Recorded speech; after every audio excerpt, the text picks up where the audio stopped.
பிரியமானவர்களே, நான் ஏன் இயேசுவை நேசிக்கிறேன் என்ற தொடருக்கு உங்களை வரவேற்கிறேன்.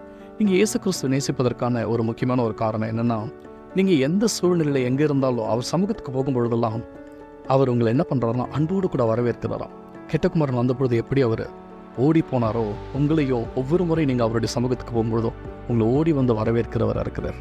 அவர் உங்கள் பிரசன்னத்தை ஒவ்வொரு நாளும் வாஞ்சித்து நீங்கள் வரும்பொழுதெல்லாம் வரவேற்று கொண்டே இருக்கிறார். நீங்கள் எங்கே இருந்தாலும் யாராக இருந்தாலும் அவர் எப்படி வரவேற்கிறாரோ அதே போல் ஒருவேளை மனிதர்கள் உங்கள் வாழ்க்கையில் உங்களை குறித்து பின்பாக தப்பாக பேசியிருக்கலாம், உங்ககிட்ட பழகி கொண்டிருந்தவங்க உங்களை விரோதித்திருக்கலாம். ஆனால் ஒவ்வொரு முறையும் நீங்கள் பார்க்கும் பொழுதும் அவர்களை மன்னித்து மறந்து அவர்களை வரவேற்கும் பொழுது நான் சொல்கிறேன், நீங்கள் இயேசு கிறிஸ்து மீது எப்படி நேசத்தோடு இருக்கிறீங்களோ, எப்படி அவரை நேசித்து கொண்டு இருக்கிறீங்களோ அதை போல் அவங்க உங்களை நேசிக்க ஆரம்பிக்கிறத நீங்கள் பார்க்க முடியும். ஏன் நீங்கள் அவர்களை வரவேற்கிற முறை, உங்களுடைய கரங்களை விரித்து எப்படி ஒரு தாயானவள் தன்னுடைய குழந்தையை இறுக அணைத்துக் கொள்கிறாரோ, நீங்கள் அவர்களை அதே போல் உங்கள் கரங்களை விரித்து அரவணைக்கும் பொழுது நான் சொல்கிறேன், அவர்கள் உங்கள் மீது அன்பு கூறுவதை நீங்கள் பார்க்க முடியாது.